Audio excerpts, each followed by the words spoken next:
నమస్తే, welcome to PJ digital news. Adilabad జిల్లా సాత్నాల మండల కేంద్రంగా సాత్నాల ప్రాజెక్టు ఉంది.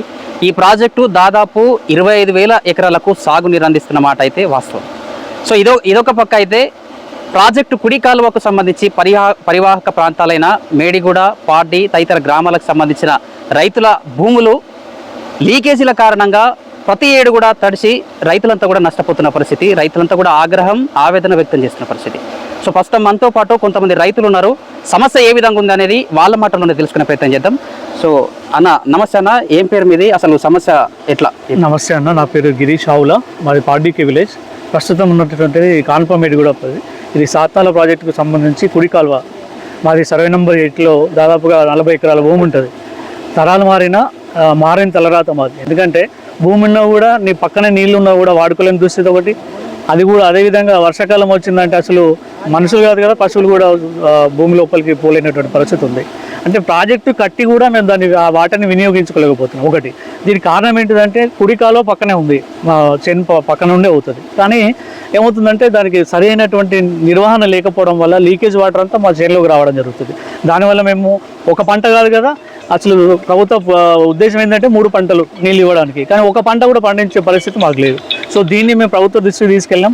ఇది ఈ రోజు నుంచి అధికారులు ఏమంటారు అంటే మేము మాకు 1 సంవత్సరం నుంచి 2 సంవత్సరాల నుంచే కంప్లైంట్ ఇస్తున్నారు చెప్తారు. కాదు, మేము తరతరాల నుంచి వచ్చినాం. నేను ఇచ్చినా, మా నాన్న ఇచ్చిండు, వాళ్ళ నాన్న ఇచ్చిండు, అయినా కూడా ఫలితం శూన్యం, ఎవరు పట్టించుకోలేదు. సో ఇప్పుడు ఏమైందంటే మొన్న సోమవారం రోజు మనం గ్రీవెన్స్లో కంప్లైంట్ ఇస్తే దాని మీద యాక్షన్ కొరకు జాయింట్ సర్వే అని చెప్పేసి DT గారిని DE గారిని పంపించారు. ఇదేదో కొంచెం వాళ్ళు తీసుకునే చర్యలా కనిపిస్తుంది, కానీ దీని మీద కూడా మాకు పూర్తి విశ్వాసం అయితే లేదు. ఈ విషయమై స్థానిక నాయకులకు కానీ విన్నవించారు ఎప్పుడైనా? చాలా సార్లు. ఎందుకంటే ఎమ్మెల్యేలు వస్తుంటారు, పోతుంటారు.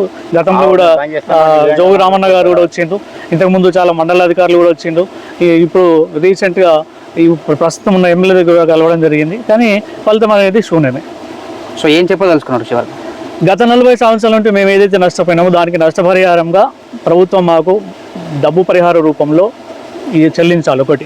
ఇంకోటి ఏంటంటే పక్కా ప్రణాళిక ప్రకారం ఈ సాత్నాల కెనాల్ ఏదైతే ఉందో దాన్ని పక్కా ప్రణాళిక ప్రకారం గట్టిగా చేసి ఏ చుక్క కూడా నీళ్లు కిందికి రాకుండా, నిర్వహణలో ఎటువంటి లోపం లేకుండా జాగ్రత్తగా చూస్తే మా పంట మేము పండించుకునే పరిస్థితి ఏర్పడుతుంది. లేదంటే ఇప్పుడు చదువుకొని భూములు ఉండి కూడా ఏదో పట్టణాలలో చిన్న చిన్న ఉద్యోగాలు చేసుకునే పరిస్థితి వస్తుంది. అంటే భూమి ఉండి కూడా ఒక దగ్గర నౌకర్లాగా బతకాల్సిన పరిస్థితి వీళ్ళ వల్ల, ఈ అధికారుల వల్ల రావడం జరుగుతుంది. ఇప్పుడు కొంతమంది రైతులు వాళ్ళ పొలాల్లోకి నీళ్లు తీసుకురావడానికి కొంత గండి కొట్టడం లాంటివి అవి చేస్తున్నారంట. దాని కారణంగా ప్యాచెస్ కూడా పెరుగుతున్నాయని చెప్పేసి అధికారుల వైపు నుంచి వస్తున్న ఆరోపణలు అవి కరెక్టే సార్ మీరు అన్నది. కాకపోతే ఎక్కడెక్కడ జరుగుతుందో అనేది వారికి తెలుసు. రైతులు ఎక్కడ గండి కొడుతున్నారు, ఎందుకు కొడుతున్నారు అంటే నీటి యాజమాన్యం కరెక్ట్ లేకపోవడం వల్ల.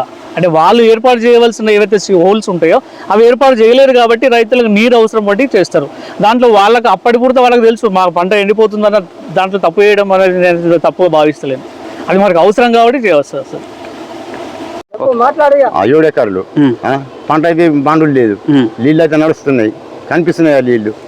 పంట పండకుండా ఏం బస్తాను మేము. కినాల్ ఏం సమస్య ఉంది మీకు? పంట నీళ్ళు, కినాల్ నీళ్ళు కనిపిస్తున్నాయి కదా, ఏ పంట పండుతుంది నీళ్ళ ఏం చేయాలి అది కదా. చెప్పినా మరి నాయకులకు ఎవరికైనా చెప్పినాం, అందరు ఆవరణలు కానీ ఓళ్ళు పట్టించుకోలేదు. జోగి రామన్న చూసిండు, పాయశంకర్ చూసిండు, ఓళ్ళు పట్టించుకోలేదు మమ్మల్ని. ఏం చేస్తే మంచిగా ఉంటుంది మరి? ఇప్పుడు ఏం చేయాలి? ఏం నష్టపరిహారం ఇప్పియాలా, మా ఈ కినాలన్నా గట్టి చేయాలా, మాకు నీళ్ళు రాకుండా చేయాలా, అంతే. ఇంకేం బెడ్ వేయాలి కినాలకి, మా బతుకప్పుడు మంచిగా అవుతుంది. నీళ్ళు రాకుంటే మేము నీళ్ళు ఇట్లా నేర్చుకుంటా పోతే అది అట్లనే ఉంటుంది. ఇక పంటనే పండరాదు కదా. అంతే. లాభం 30-40 ఏళ్ళ సంది. రావుల అశోక్. నేను గత 15 సంవత్సరాల నుంచి వ్యవసాయం చేస్తున్నా. నేను చేసినప్పటి నుంచి అది ఏదైతే సాధనాల ప్రాజెక్ట్ ఉందో కినాలి కుడి కాలువ, దానివల్ల మొత్తం లీకేజీ ప్రాబ్లంతో మనకి దౌకులు పడుతున్నాయి. దౌకులు పట్టడం అంటే ఏదో 4 మరలు నీళ్ళు రావడం కాదు, ఊటలు ఊడడం, బుగ్గలు వలగడం. ఇదేదో లక్ష్మీపూర్ ప్రాజెక్ట్ ఉందో, లక్ష్మీపూర్ ప్రాజెక్ట్ అయిన నుంచి వర్షాకాలం నుంచి వాటర్ ఇస్తుండు.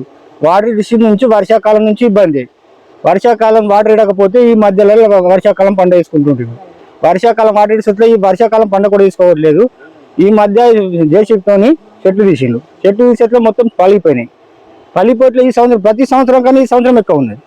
ప్రతి సంవత్సరం నేను కాదు, మా నాన్నలు పెట్టిండు, మా తాతల నుంచి వస్తున్నప్పుడు మా నాన్నలు పెట్టిండు, మా బాబాయిలు పెట్టిండు అప్లికేషన్.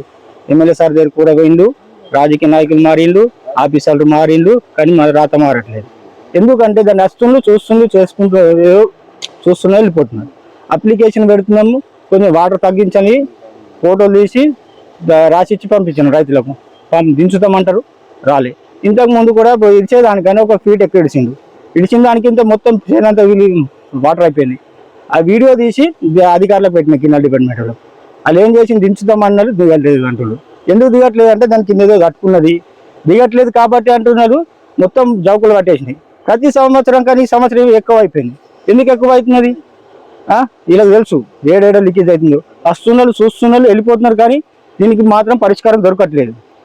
ఈసారి కూడా ఈ రోజు కూడా వచ్చిండ్రు, చూస్తుండ్రు, చేస్తామని చెప్తున్నారు, కానీ మాకు కొంచెం నమ్మకం లేదు అయ్యేదాకా. ఎందుకంటే ఇన్ని సంవత్సరాల నుంచి గాంధీ ఇప్పుడు అవుతుందా అని అనిపిస్తుంది. ఏదైతే రెండు సైడ్లో బెడ్ వేస్తారో అప్పుడు కొద్దిగా మాకు న్యాయం జరుగుతుంది. అది వేస్తే మామూలుగా వేసేది కాదు. అక్కడ నుంచి ఇక్కడ నుంచి తీసేసి గైడ్ వాళ్ళ లెక్క కడితే అప్పుడు మాకు వాటర్ రావు. అప్పుడు వచ్చినప్పుడు మా తర్వాత మా అక్కడ ఒక్కటే కాదు, నేను చేస్తున్న వ్యవసాయం కడియారు మొత్తం బెడ్ రాగాలు వేస్తే రావని మేము కోరుకుంటాం అండి. నా పేరు రావుల స్వామి. ఈరోజు ఏదైతే సర్వే కోసం వచ్చినటువంటి అధికారులు పర్యవేక్షించారో మొత్తం 36 ఎకరాలు, మాది 36 ఎకరాలు 25 ఎకరాలు గత 30 సంవత్సరాల నుంచి పడితేనే ఉంటుంది. దాంట్లో పంట కానీ ఏది కానీ ఏమి పండించడానికి ఆస్కారం లేకుండా జోగబట్టి మొత్తం నీళ్ళు గత ఏప్రిల్ మే వరకు కూడా బురదనే ఉంటుంది అన్నట్టు నీళ్ళల్లో. దాంట్లో నీళ్ళు ఎక్కువ ఉంటాయి. దేనివల్ల అంటే ఈ సాత్నాల కుడి కాలువ వల్ల కింది నుంచి వాటరు లీకేజ్ జరుగుతుంది. ఈ లీకేజ్ మొత్తం ప్యాచ్ వర్క్ మెయింటెనెన్స్ అనేటువంటి కెనాల్ని మెయింటెనెన్స్ అనేటువంటి చెడిపోవడం వల్ల లీకేజ్ తోటి మొత్తము నీళ్ళల్లో ఇప్పుడు మనం పోయినా కూడా ముఖాలు వంటి మనకు పరిపాదాలు మొత్తం దిగబడేటటువంటి ఆస్కారం ఉన్నాయి. అధికారులు పర్యవేక్షించు చూసిండ్రు. మరి ఏం న్యాయం చేస్తారో ఇప్పుడు చేయాలని చెప్పేసి ఈ సభాముఖంగా ఈ జిల్లా కలెక్టర్ గారు కానివ్వండి, స్థానిక ఎమ్మెల్యే గారు కానివ్వండి, అధికారులు కానివ్వండి, వీరందరూ ఒక చేసి మాకు న్యాయం చేయాలని మేము కోరుకుంటున్నాం. పార్టీ తదితర గ్రామాలకు సంబంధించిన రైతులు ఇంత కొన్ని ఏళ్లుగా ఈ సమస్యను అనుభవిస్తా ఉన్నారు.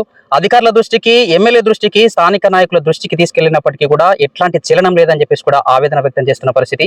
సో రైతులకు ఒక్క విషయం అండి, రైతులకు పంట పండించడమే ఎంతో కష్టమైన విషయం. అట్లాంటిది ఇంకా పంట పండించే విషయంలో కూడా ఇన్ని కష్టాలు రావడము సో రైతులు భరించలేని పరిస్థితిలో ఉన్నారు. ఇది ఇప్పటి సమస్య కూడా కాదు, 2-3 ఏళ్ల సమస్య అనుకుంటే పోనీలే అనొచ్చు. దశాబ్దాలుగా వీరి తాతలు ముత్తాతల కాలం నుంచి పంట పండిస్తా ఉన్నారు. అప్పటి నుంచి సాత్నాల ప్రాజెక్టుగా దశాబ్దాలుగా ఈ సమస్య కొనసాగుతూనే ఉంది. ఎమ్మెల్యేలు మారుతా ఉన్నారు, నాయకులు మారుతా ఉన్నారు, కానీ ఈ సమస్యపై మాత్రము ఎటువంటి చలనం రావడం లేదు.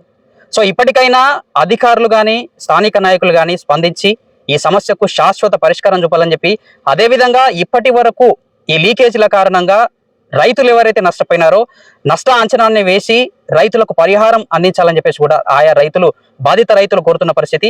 సో ఇప్పటికైనా అధికారులు, ఎమ్మెల్యే స్పందిస్తారా లేదా అనేది చూడాల్సిన పరిస్థితి. చూస్తూనే ఉండండి మన PJ డిజిటల్ న్యూస్. నేను మీ ప్రదీప్ జిరెడ్వార్.